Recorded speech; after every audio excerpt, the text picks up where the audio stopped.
Armand, it's almost fall, and it seems like it was just a couple of months ago, as we were getting into summer, that we were trying to talk about Zack Snyder's Rebel Moon Part 2.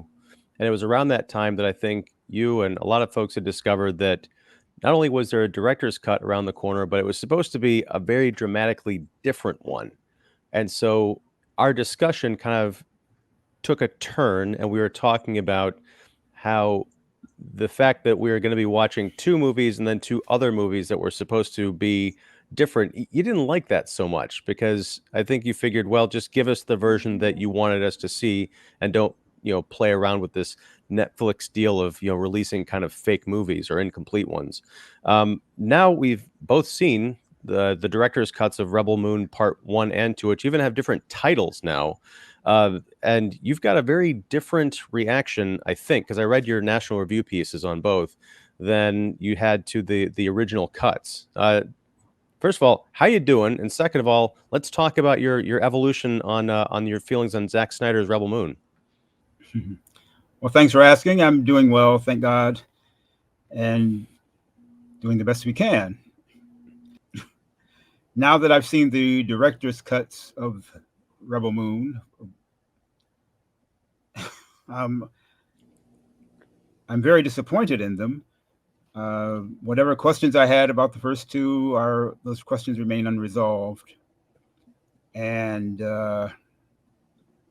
well, my simple response is that this narrative goes on and on, but it doesn't go anywhere. How's that? Okay, and that's an answer. Yes, I accept it. I'm a bit confused though because I feel like the material that was added to both of these movies to really flesh them out. I mean, the director's cut of Part 1 is nearly double the length of the, theatrical cut, whatever you want to call it. And there's certainly a lot more blood and guts and sex. But in terms of additive to the story, I think there's only a few key elements that were added to the narrative that I think kind of fleshed some things out, but I don't know that it changed anything. So is it that watching a longer version, it dredged up some problems or exasperated some problems that you had initially? Or do you really think that adding stuff to it changed the direction of the story? Because part two, I think, is significantly different in some ways, but overall, I feel like the same themes are there between the two cuts. Well, thank you for that. For saying it that way. So far, we're in agreement, and I guess my first answer should have been a more complete answer. I apologize for that. My real response was not just that it didn't go anywhere, but that the promise is unfulfilling to me because I didn't catch anything in these director's cuts that deepened the story as I was able to follow it, and it's almost a classic example of Hollywood film production, where your first go at something is the best way to do it, and by adding more, he just didn't seem to add anything except more sex and blood, more sex and violence. This was disappointing to me because in my respect for Zack Snyder's filmmaking, I would have defended him as being an artist who brought more to whatever genre he worked in than simply sex and violence, but brought in a kind of sensitivity about sex and violence and an understanding of characters who about the sexual lives of his characters and their propensity for violence or to get involved in violence. I didn't find that the characters deepened or that the story in Rebel Moon was any better than convention. Hmm. See, here's where I think we're going to reach our point of disagreement, because I think there are a few key differences in the cuts that I think do, for me, deepen my understanding of some of the characters, particularly Noble. If you watch, and this is something that until I saw the director's cut, I couldn't quite pinpoint why some of the scenes in the theatrical cut bothered me, because watching the complete version of these scenes, you realize that there are entire minutes cut out of interactions between characters. When Noble, who's our, sadistic captain guy who's going around the galaxy enslaving planets, all for the glory of his leader Belisarius, um, when he goes to meet Belisarius after having been defeated by Korra at the end of the first film, the theatrical cut shows him being psychically transported to this sort of ice plane where they're standing on a frozen pond, and Belisarius basically just turns around and says, go bring her, find her and bring her back, and don't disappoint me again. Essentially, it's about maybe half a minute. The director's cut of that scene goes on for, I didn't count it, but I would say like a good 3-4 minutes.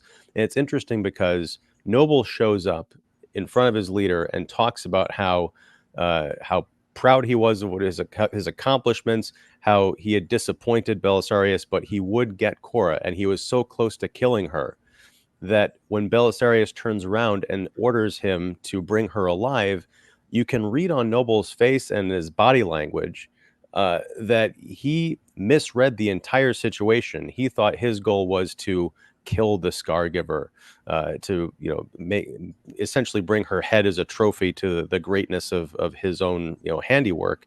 But no, he has wanted to capture her so that Belisarius can humiliate and then kill her in front of the entire empire. I thought that was really interesting, and I think that giving those characters a chance to breathe fleshed out Belisarius. I think he benefits the most from both of these director's cuts, because, and I know I'm jumping around here, but there's a postscript at the end of the second film where the theatrical cut ends with Korra back on Velt with the remnants of the crew, and they're basically saying, that whole thing of like, did you know that Princess Issa is still alive? It's the whole Kill Bill thing, whatever. And then they're setting up for a third movie. In the the director's cut, there is a postscript of Belisarius back on his homeworld receiving the news of Noble's failure, and then going out onto the balcony and receiving his grand empire. Really, I think showing the stakes of what the rebels truly are up against. That they may have won this victory of driving away one battalion of these fighters, but they're up against an entire, empire, I guess, to use a Star Wars reference again.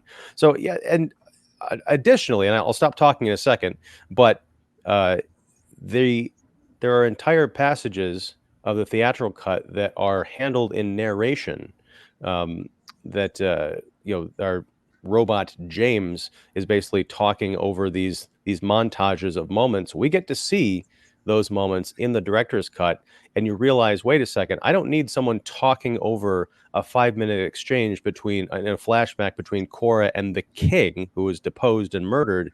That really does add to the king's character. It explains what went wrong with the empire. It explains that there was a misguided nobility to what he was doing in trying to expand the empire, but then the people beneath him, they strictly wanted power instead of benevolent rule. So they took him out, and it's this ever-growing, these tentacles of corruption that are wrecking the galaxy. I really liked those moments, and I also really appreciated the inclusion of the violence, because going back, I was kind of flipping between them at points.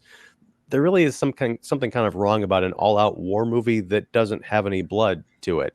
I could have done without all of the sex scenes. I think those were gratuitous and they went on way too long, because at some point I don't know what I was watching or why. That didn't add anything.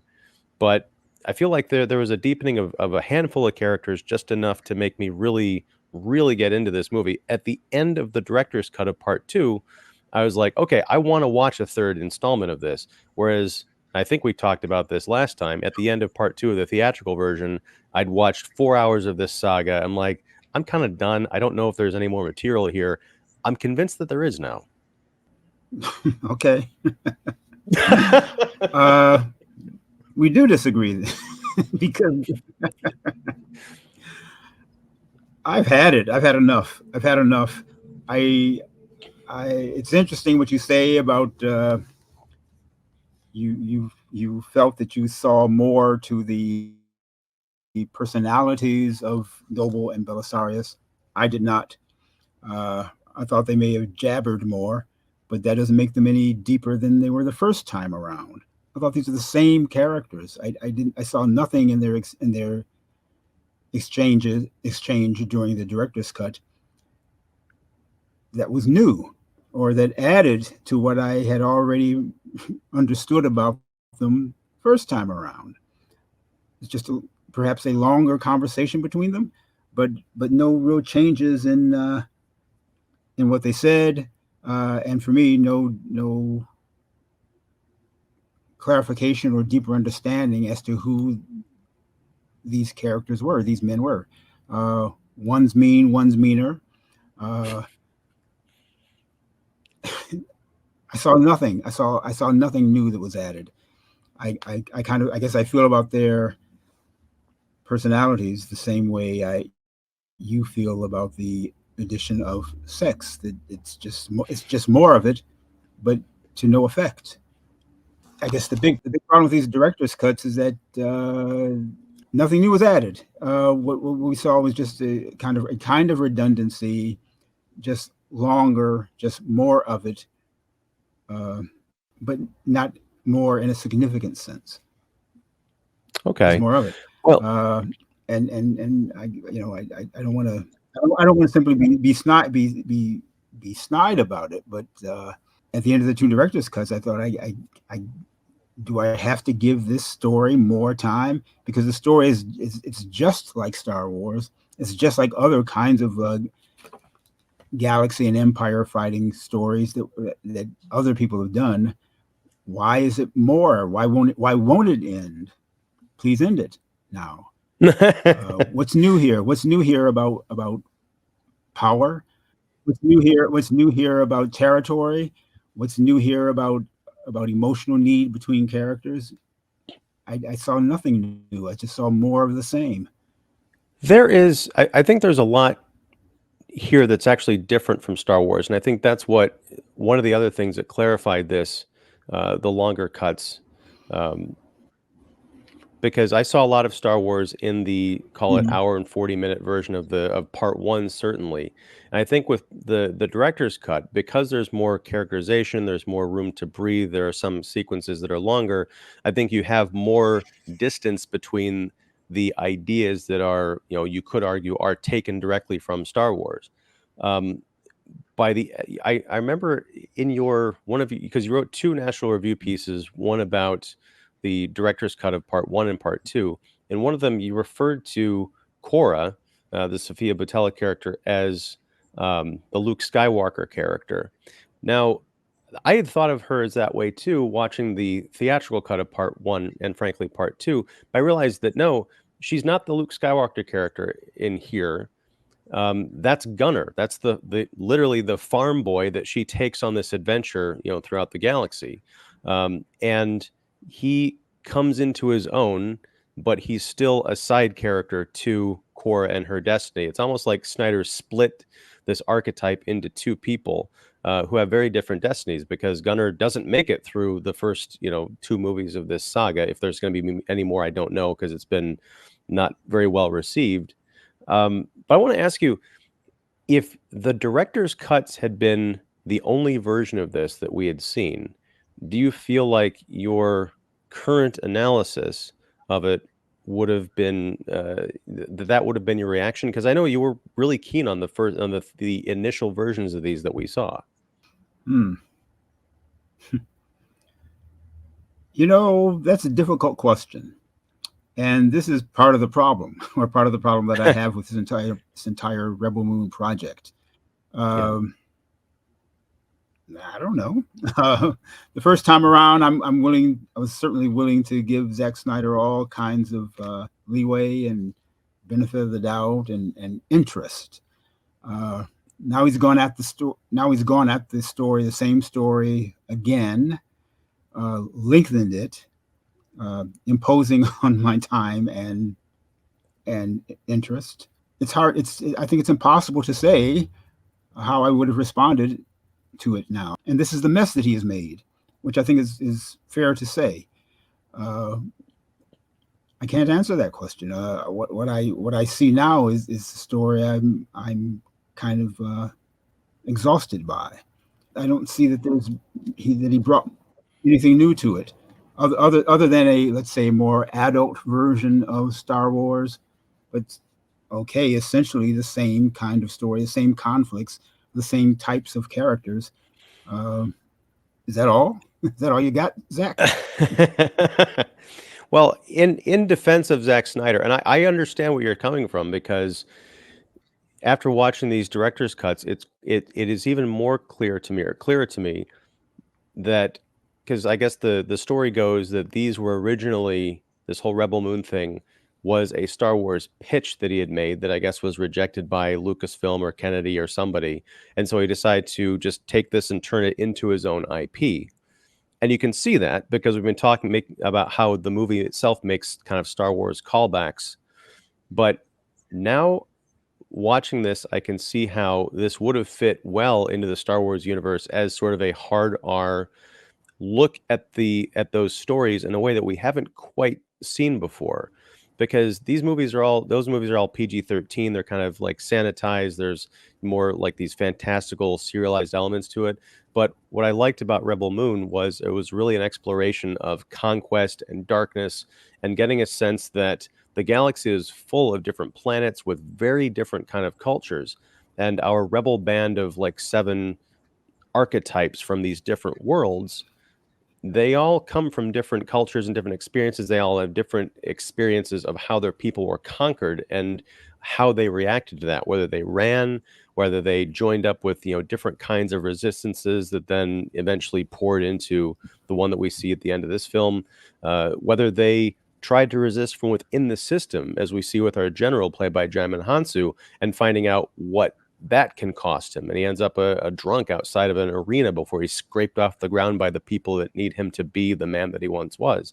So I can appreciate this sort of as its own IP, but I can also see how this really would have worked, I think, in the Star Wars universe, because the movies and the TV shows we've been getting, frankly, from Lucasfilm since they bought the property, 10 years ago or whatever it was, they've just been rehashes of the stuff that we've seen before, nostalgia bait, member berries, all of that stuff. Whereas I think if they'd taken a chance on what Snyder did here, it could really open things up. Yes, it's familiar, but it's also pushing us a little bit into territory that we hadn't quite explored, thematically. Okay, Ian, I don't see that. I think it's the exact same territory. In fact, this narrative archetype is so familiar, not just from Star Wars. Although I can give Zack Snyder a lot of credit for trying to correct Star Wars or make it richer, make it more mature, make it more adult. But we've essentially seen this story. We've seen it in Star Wars. We've seen it in Seven Samurai. We've seen it in the Hollywood version of Seven Samurai, The Magnificent Seven. It's not a new story, and of course there are no new stories, people like to say. But when a filmmaker takes his turn at a familiar story, he has to bring something different to it, rather than just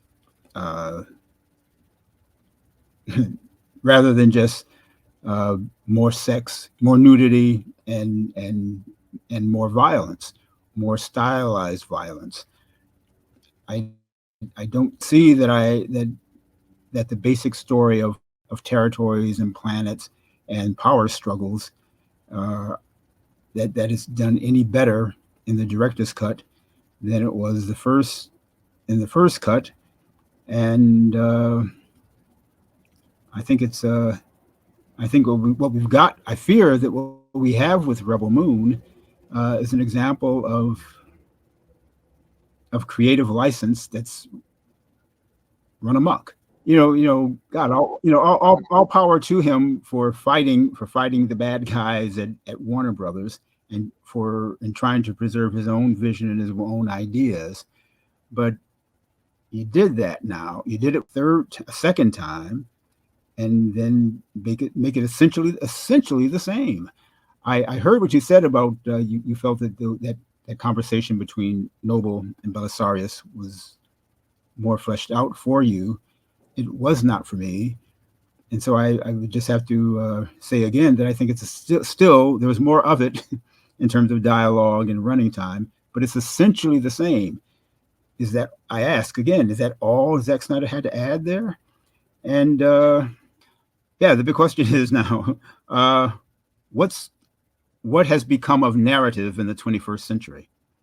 Uh, if we can take Rebel Moon as an example of a filmmaker who has no new ideas, who doesn't, who seems incapable right now of dealing with the story of a story about where power comes from, how it's used, how people respond to the use or abuse of power, is central to mankind's understanding of itself. Uh, how can a filmmaker like Zack Snyder or any other filmmaker deal with that issue, which is certainly an important issue right now, given the world we're living in?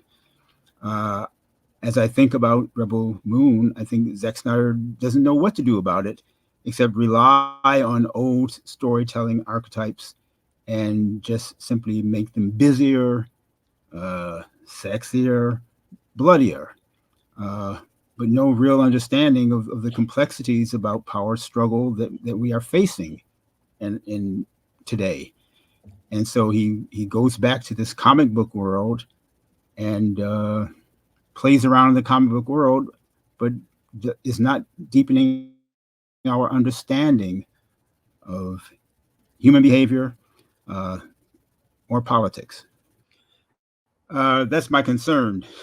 And I think it's a concern worth talking about. I can only hope that other people have that question in their heads as well. Uh, how much more of Rebel Moon must there be, and is it rewarding our different, our repeated viewings of it?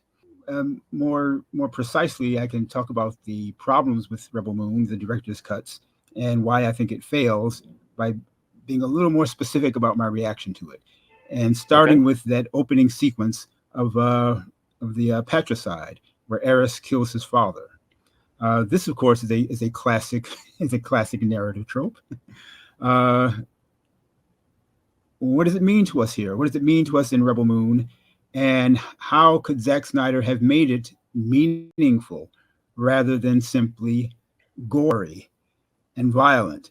And I ask that question because when Eris reappears finally, when that character comes back into the narrative, it's like he never killed his father. I mean, there's no reference to it. There's nothing in his personality that we see in the story that says that that event had any effect on his psychology, on his emotions. Zack Snyder doesn't deal with it, which then makes me say, well, what's happening in this director's cut? Did he forget what he had already done, what he had done before? Did Zack Snyder forget what he had shown us, or is he just thinking up new fantasies and isn't really bringing his bringing the action and the characterizations to any kind of coherence or conclusion? It's just more stuff, more busyness, more violence, more sex. I would like to have understood Eris more as a character. And my lord, after having killed your own father, isn't that enough to make him the central character rather than Korra? And why? I mean, you made a good case for Korra and Gunnar being Luke Skywalker split into two, but now we've got Eris to deal with, and these are all of those characters go through significant events, significant traumas, to use a popular term, and Zack Snyder isn't he's not respecting those three different traumas. He's just throwing trauma at us in graphic novel circumstances, environments, situations. How are we to deal with the experiences of these three major characters when Zack Snyder's not going deeper into their trauma? With the Ares character, I feel like Snyder accomplished everything that he needed to accomplish in the movie without exactly spelling it out. In the theatrical version of part one, That opens with Anthony Hopkins as James the Robot giving narration over basically an overview of the Empire and why it's bad and it conquered the galaxy. In the director's cut, we open with an example of that cruelty and the kinds of people that work for the Empire, the kind of civilizations that they conquer. And Noble comes down to this planet that's already war torn with resistance, and he marches up to basically the doorway of this, I guess, one of the kingdoms that's giving him trouble, and he toys with this family, this royal family, and he forces Ares to kill his own father. And his father says, "I forgive you," which is a theme that we're going to see later on in the movie. Um, Ares bashes his dad's brains in with this giant bronze femur under the promise or the idea that the rest of his family might be spared. Now, Noble, of course, deceives him, kills everybody, and kidnaps Ares and brings him along to become a stormtrooper. Now, years later, we see Ares as part of the advance team on Velt. And when he meets this farming community, he sees that they're, good people. They probably remind him somewhat of the family that he lost back on that planet. When the resistance starts up, he joins in and he helps them, and he becomes sort of a double agent. And he stands against Noble and the Empire and everything they represent to help, the farmers of Velt, and eventually the rebellion and the farmers of Velt, to, kill Noble and squash that element of the Empire's reach. I think that is the tribute to the family that he lost in the first part of part one that, is pretty beautiful. And I don't know that we need to go deeper into that. We don't get long drawn out scenes of him mourning his father, because then that's a different kind of movie. That's taking place in his kind of private quarters and everything. He just shows back up as this, foot soldier who, when the opportunity arises for him to get revenge, he does it in a way that I think is fitting to the way that he was yanked out into this other world in the first place. All right, I heard that explanation. I'm not buying it. Okay. I'm not buying it as successful or mature storytelling. Killing your father is a big deal. Mm-hmm. And if an artist dares to go there, the artist needs to go there fully. You can't leave any assumptions to the audience. You have to show it. You need to show it, or else this is infantile filmmaking, infantile storytelling. And an action such as killing your father cannot be dropped and forgotten, and then you leave your viewer to surmise that, oh yeah, he must really feel bad about that, so now he's going to join the rebels. Can't do that. That's not good storytelling. And I think it's obvious that Zack Snyder sort of lost track of the plots that were coming into his head, and did not succeed in bringing all the issues and events together. He just hopped from one fantastic moment to another, from one startling, shocking, sexy moment, if we can say that, to another. I think it's failure, and the failure is I can't help but tie the failure to the fact that he keeps redoing this same stupid story.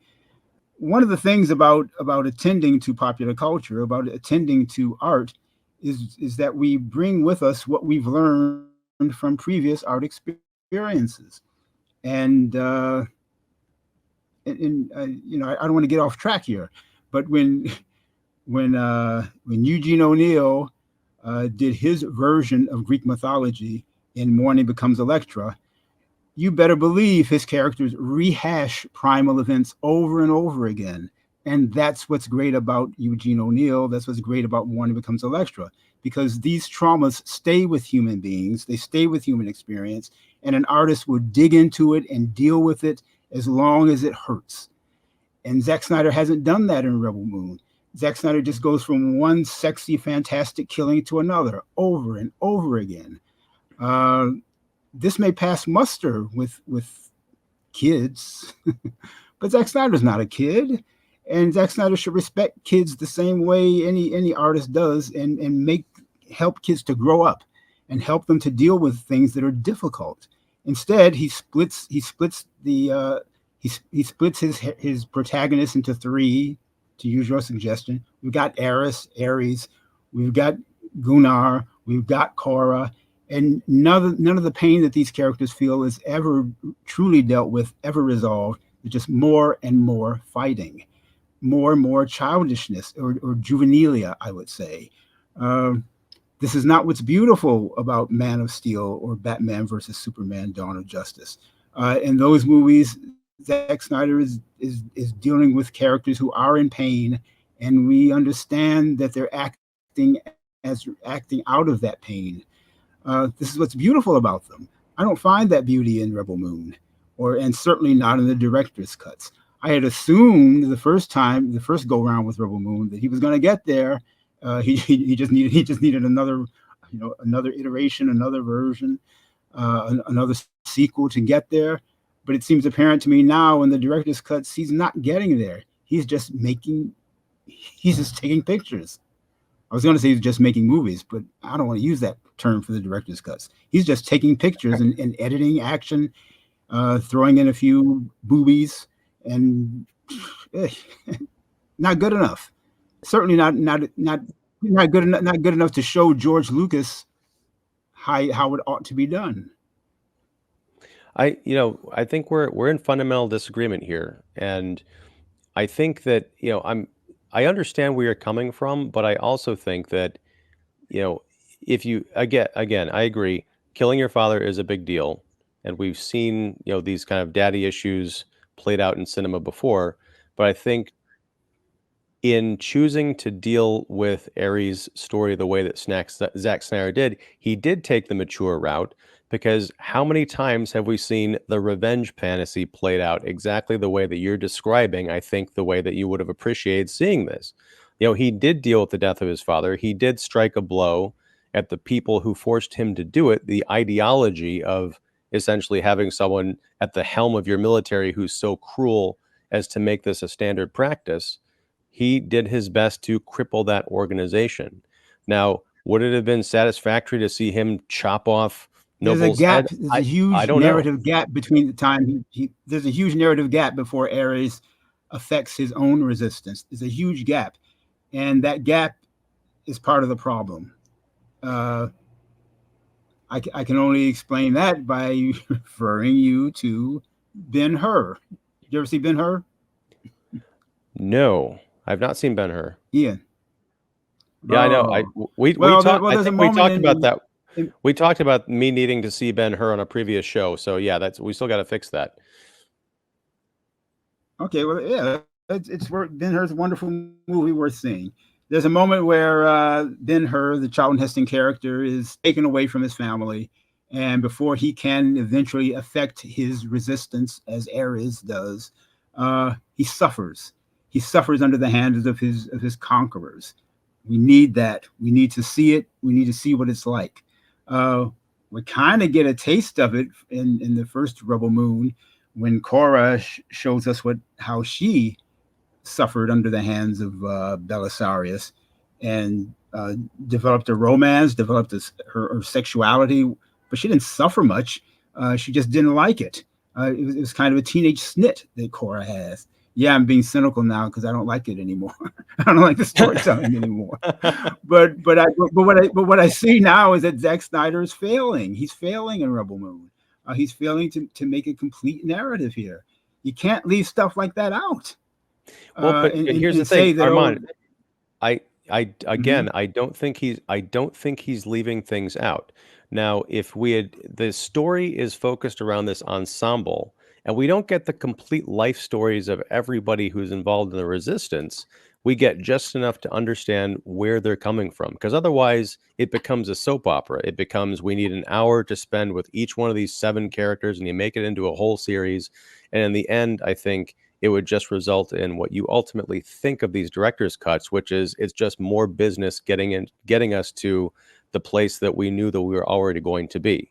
So as far as Ares' development as a character, you're right. And I hadn't even thought about that. We get a bit of his story, his upbringing in the Empire through Korra's story. So there is a corollary to Ares', development as a soldier, while still retaining that spirit of vengeance and that humanity. When the second he gets the chance to turn the tables on the people that have imprisoned him, or made him into a killing machine, or at least a soldier, he takes it. And this is one of the things in terms of the Star Wars narrative from the recent, the new trilogy. We had Finn the Stormtrooper, and everyone was so excited by that first movie because they thought, wow, a Stormtrooper who breaks the programming and joins the Resistance. What would that be like as a movie? And I think people wanted to see that, but they switched focus completely to Rey and turned Finn, the most interesting character in all three of those movies, into the fourth wheel. Zack Snyder here, I think, is picking up at that opportunity to really explore, not only in the terms of Ares, but in terms of Korra, what that kind of a life is like. Now, Korra doesn't just have a snit and, quit the rebellion. In the director's cut, we really do see her go from a child of war, a victim who's brought up and groomed to be a soldier and an elite military leader, essentially, the second in command to the trusted guard of the princess and all of that. She's privy to the political intrigue that's going on with Belisarius, with the king, with that whole coup of the senators, reenacting the the steps scene from Caesar. When she turns against that because the princess is killed and that's her main charge, she heads off to Velt. She quits the entire thing. She wants to go and hide and build a new life, and she finds a life among people that she had forgotten was even possible with the farmers of Velt. And then she's drawn back into the conflict very reluctantly. She tells everybody basically, you can't resist these people, but I'm not going to help. And it's not until, I think her name was Sam, she gets attacked and is almost assaulted by that group of soldiers that's left on the planet. It's then she kind of has her awakening and decides, okay, enough is enough. But there's a lot going on with these characters here. And yes, we've seen a lot of it in other stories, but I think the difference here is that Zack Snyder does pull over to focus on these characters and their stories. There is a lot of action, there's a lot more sex, but there is also a lot more scenes between characters. And you might not have responded to it. The dialogue may have washed right over and past you.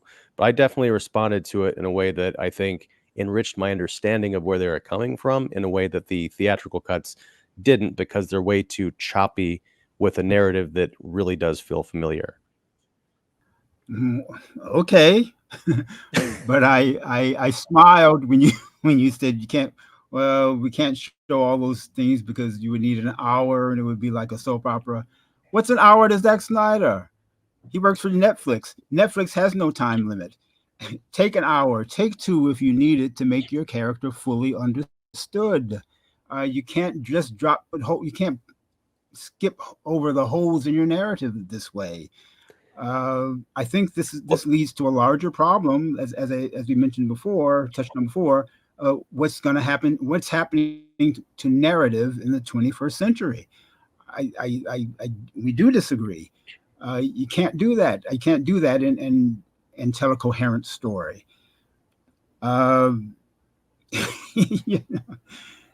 You can't. He's done it. He's attempted to do it, sure enough. But otherwise, but I think it's a failure. And you said it would be like a soap opera. Would it be like a soap opera, Ian, or would it be like Game of Thrones? Maybe Zack Snyder needs to go on and on and on, episode after episode after episode, because this is insufficient. You can't have one character go through a trauma and experience, and then expect the audience to understand that character by showing us a different character going through a similar experience. It's bad storytelling. Well, but here, Armond, let me ask you this: I work as a film critic. I'm not afraid to say it's bad. It's bad when it's bad. When I think it's bad, I think that it can be done better, and we have other examples of it being done better. Well, sure, but I guess my question is, and Zack Snyder is aware of it. he should honor the archetypes that he's referencing in Rebel Moon. It's okay to say that he fails. I mean, he's a wonderful filmmaker. He has made wonderful films, but it's okay to say that he fails. I think this is a failure. It's turned out to be a failure. I felt about Rebel Moon the first time I saw it the way I felt about it. Can't change that. But now we see differently. Now that we're supposedly have a more complete story, story is not really complete. It's just more stuff. I guess my question is, first of all, I don't think this is a failure. I think that it's as about as successful a story because it still tells basically the same story as the version of it that you liked. There is more of it, but these same issues, aside from, I mean, let's say in the theatrical cut, we don't get any of Ares' backstory. So the hole there, if you want to call it that, is, well, why did this guy defect? Why did he change sides? We don't know anything about him except that he just decided to be good one day. That's a bigger problem to me than having a story that is resolved completely, but in a way that is not to your satisfaction. Now, you're saying that audiences wouldn't be able to piece that together. I did, and I'm asking you, did you really not understand what was going on there? Or is it a matter that he just portrayed it in a way that you disagreed with? Because I think those are two different things. I did not understand it. I don't think you I don't hear this the right way. I don't think you understood it either. How could Well, I you? did because We don't have enough information. No, We look, don't have Armand, enough information about how Ares felt. I explained it to We don't you. have enough information. You're assuming that he felt badly about killing his father because he joins the resistance later. You don't know that, but the only way for you to know it is for Zack Snyder to show it, and he doesn't show Ares suffering. Don't show Well, he it. does. I mean, he shows his suffering in the Where? act of Where? killing him. In the act of killing him, where Ares suffers. in the beginning, leading up to and during the execution of his own father, you can see the anguish in his face. He does not feel good about it, and we can tell that stays with him because even after he's betrayed by Noble and his family's blown away, he's torn up about it. He doesn't turn stone cold. He's dragged, kicking and screaming, basically onto that ship. And when we see him later, he is, more of a soldier. He's brought in line, and there are things that we must infer about this because it is a regimented, brutal military. When we If see he him had later, shown he's dutiful. Yes, and that's because we've seen what happens to people who resist what the Empire has to offer. They are killed. So in order to survive, he becomes a soldier. And it is in the actions that he takes later. We can assume that a lot of the people in this military are in a similar situation to him and Korra, because a lot of the stories that we see of people and we hear of them who are in the military and who turned to the rebellion is because they too were taken from their own homeworlds. They're not grown on this home planet that Belisarius has and Not turned buying into it, soldiers. Ian. Not They're buying taken. it. It's all over the story. I mean, look, you cannot buy it. I understand that, but I'm not buying willing it, to Ian. call the movie. I'm not willing to call the film a failure. Okay, well, okay, but I am, and because I am based on the successful narrative, I should say, of 300, Man of Steel, Batman versus Superman. That's my basis for saying that this is a failure. And, excuse me, I left out Watchmen. Based on the successful narratives of those Zack Snyder films, I will call this Rebel Moon project a failure.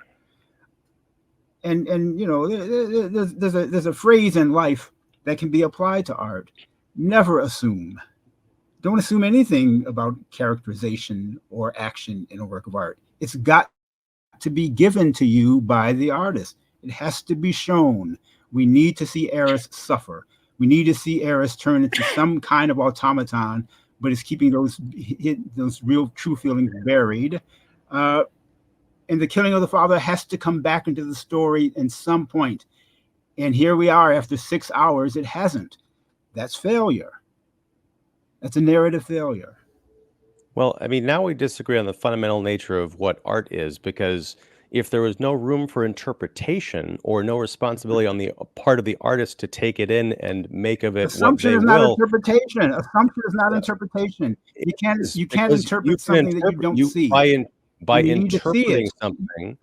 By interpreting something, you are taking what you are being presented, running it through your own filter, and making assumptions about that. People have thought, Night of the Living Dead was a racial allegory for decades, and George Romero came out and said, "No, it wasn't. I hired the act. I had a black character be the leader of this film, not because of any kind of social movement, because I love Dwayne Jones." You know, that's the thing. What room is Uh, there for criticism he can read it in his a world way. where art, But when art is, what room in there in this world is there for criticism when art presents everything there is to say about the thing itself? it has to. You have to tell an artist has to tell a complete story and hope that the viewer can understand it, can comprehend it, and then can comprehend the story and then understand the story. But when things are left out,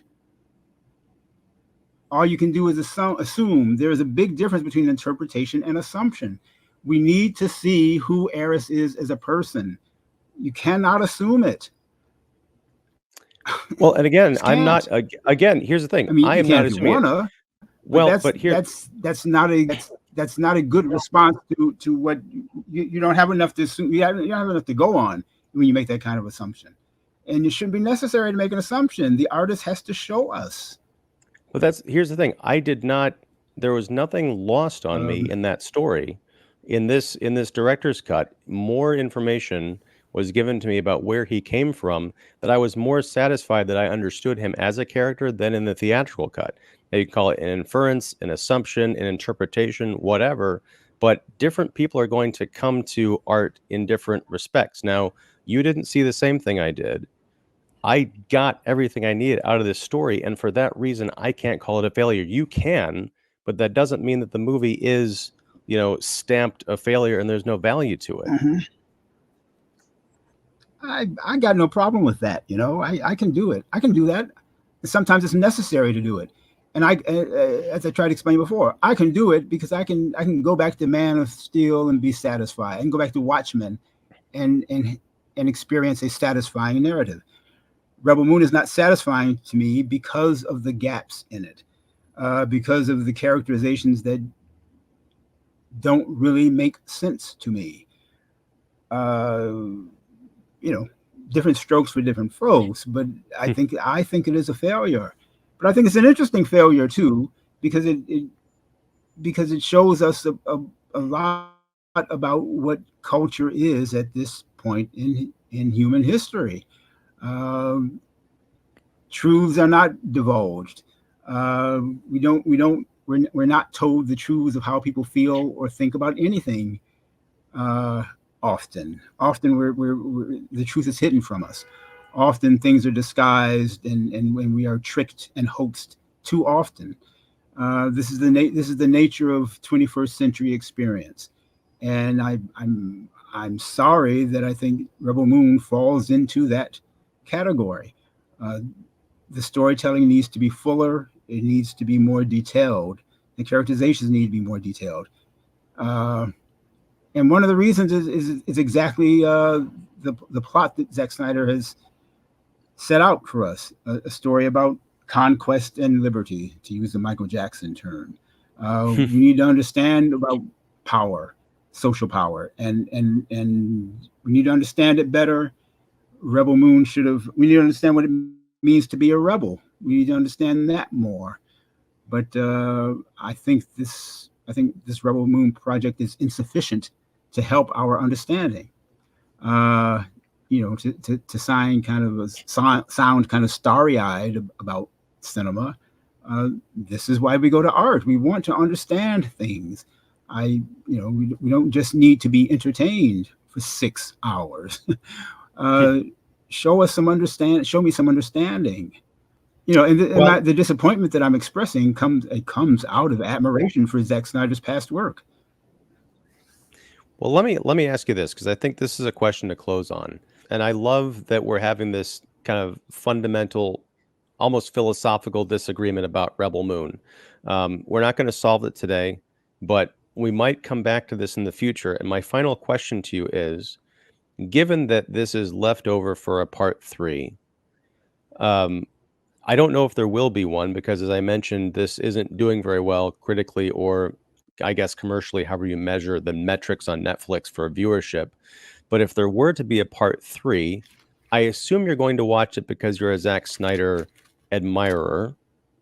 But do you have any, is there any hope in you that he could turn around this story in a way that doesn't necessarily make parts 1 and 2 any better, but that he could put a cap on this and make the entire project worthwhile with a 3rd installment?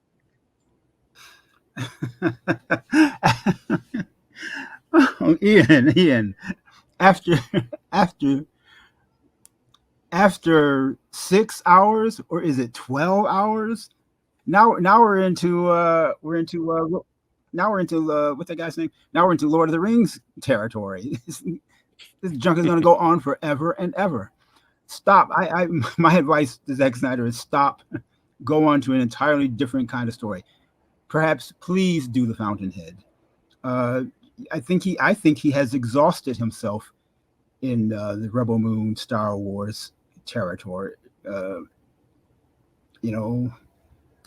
It's supposed to be a saga, supposed to be an epic, but does it really have to go on and on and on? He's not getting to the heart of things. The best example I can give you is the Godfather movies, and I mean there's some benighted people who don't understand the greatness of Godfather Part 3, but Coppola went at that story and each time deepened it more and more. I don't see the deepening here. I hope Zack Snyder just goes on to something different rather than giving us another 3, 6, or 12 hours of Rebel Moon. Well, okay, so is that to say that if there is a part 3, you will ignore it, or will you watch it, but possibly with your arms crossed and an eye on the clock? I'll probably watch it, but a consumer there's certain consumer rights, and as a consumer, how do I know this is the full story? Or how do I know he's not going to come back again? Oh, I got a director's cut with more boobies.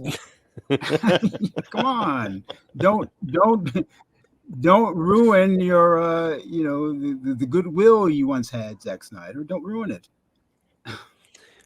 Well, that's about as perfect a place to end it as possible. And I do thank you, Armand. This has been, I think, our most robust and, dare I say, antagonistic conversation we've had in the last few years. But I love it. And I hope, if there is a part 3, we'll be back to talk about it, I'm sure, in some capacity.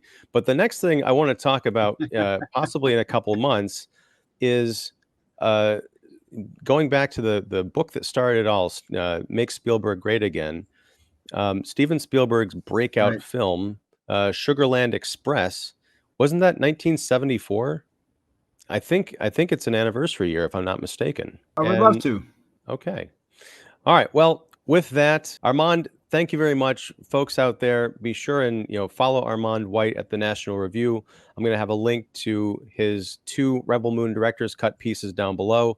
And that's just a taste of what you'll get if you check out his stuff. So, Armand, thank you very much for hanging out and talking Rebel Moon. I know the second go round wasn't as fun as the first for you, but I definitely appreciate it. Thank you. I appreciate it too. It's a pleasure, Ian. Thank you. All right. Take care, man. Thank you.